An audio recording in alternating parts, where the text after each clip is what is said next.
I want you to realize this truth. Perspective is everything in life. And the beautiful thing about perspective is in your control. Nobody else can control your perspective. And I believe, in my beliefs, God has given each and every one of us a unique perspective. But when your perspective is your power, you know that things that happen to you, what happens for you?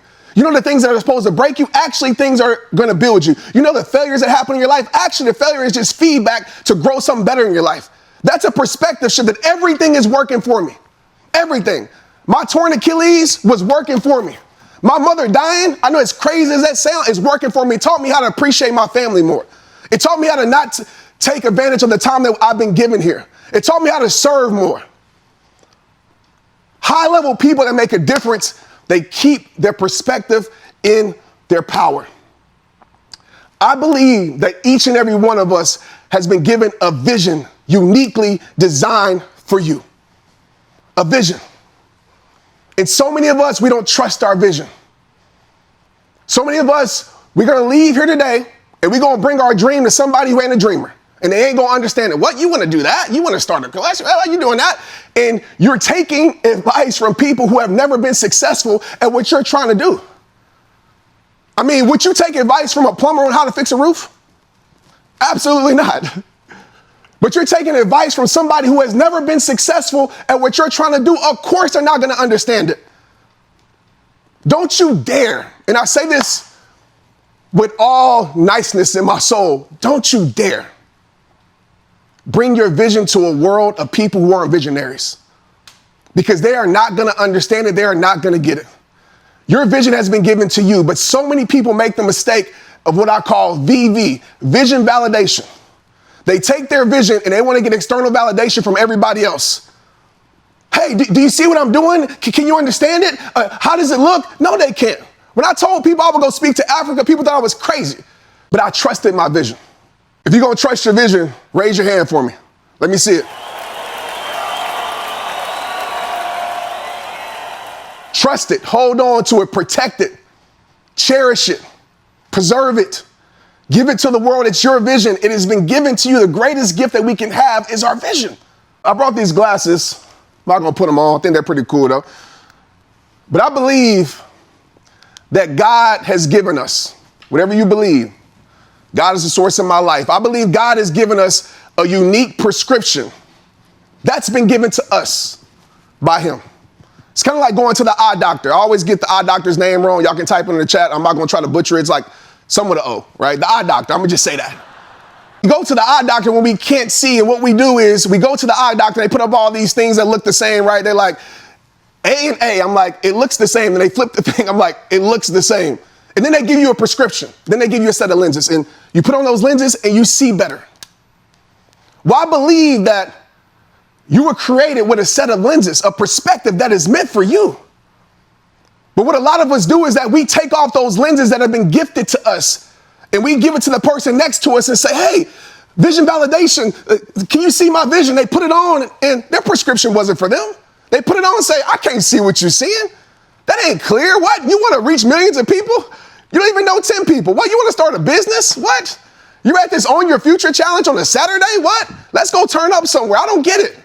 Small mindsets will never be able to comprehend big visions and big dreams.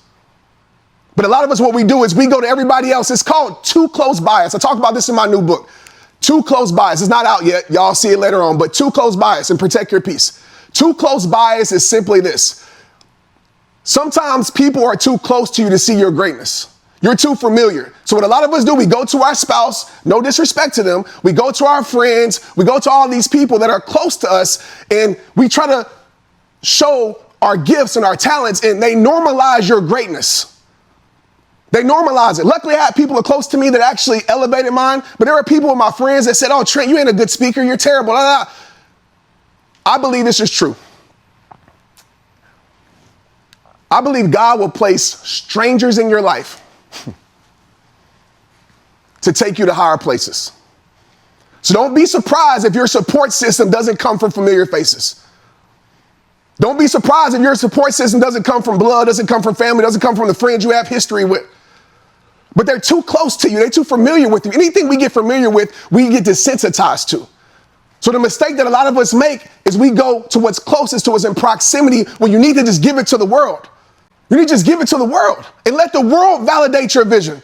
I wouldn't be Trent Shelton that y'all know today if I wouldn't have never made that first video, if I would have never took that first course, if I would have never went to that first conference, if I would have never opened up my voice even in the midst of fear. Now millions of people across the world, right? One of the top speakers in the world, people say, I don't care about the titles, that's what people say. But it wouldn't have started if I would have never trusted my vision and trusted other people and the vision they put on me. Trust your vision, my friend. You're like, Trent, what's the 3 perspectives? I'm about to give it to you right now. First perspective is the past perspective, right? We got on these lenses and we're looking at life through our past. Everything we've been through, even the past people try to put on us, we try to change, people try to chain us to our past. And you're living life in your past. You're living life through shame. You're living life through your mistakes. You're living life through guilt. You're living life through all the things that you can no longer change or do anything about. But so many of us are living a life, not that we were meant to live, but we're living a life that our past has convinced us to stay in. Some of us, we're still 10 years ago. Some of us, we still operating from 15 years ago. It's done, it happened. The best way to change your past is to own your future by taking advantage of your now right now. Who cares about your past? That's a great part of your story that you can tell people about, because I always say this, just because you have some bad chapters, my friend, doesn't mean your story can't end well. But it's time for you to take ownership of your life. It's time for you to take action, and it's time for you to change the channel if you don't like what you're seeing, or turn the page. You have a blank page today, but you can't be stuck on the same chapter no more. And if you can't believe in you, believe in the belief I have in you. The second perspective that a lot of us live in, this was a dangerous one. It's the pleasing perspective. Right? We put on our lenses, especially in social media, and we live in our life trying to please everybody. The identity that the world put on us, oh, you're just a mom. That's all that you are. You're just a dad. You're just a football player, Trent.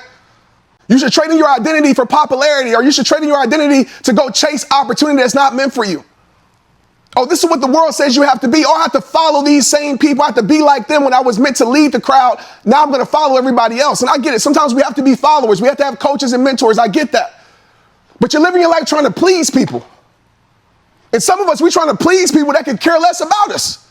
You're trying to please people that, I'm going to just keep it real. They ain't going to be at your funeral service. And you living your whole life trying to please strangers online. They ain't going to pray for you. They ain't going to be there for you. And you're caring about what they think. It's time to stop pleasing people, and it's time to be true to yourself. So you ask, then Trent, what's the perspective that leads to my best life? It's the power perspective. Yeah, that power perspective. That you see everything working for you. That you listen to that soul that's telling you there's more for my life. That idea doesn't just stay an idea. You act upon on that idea.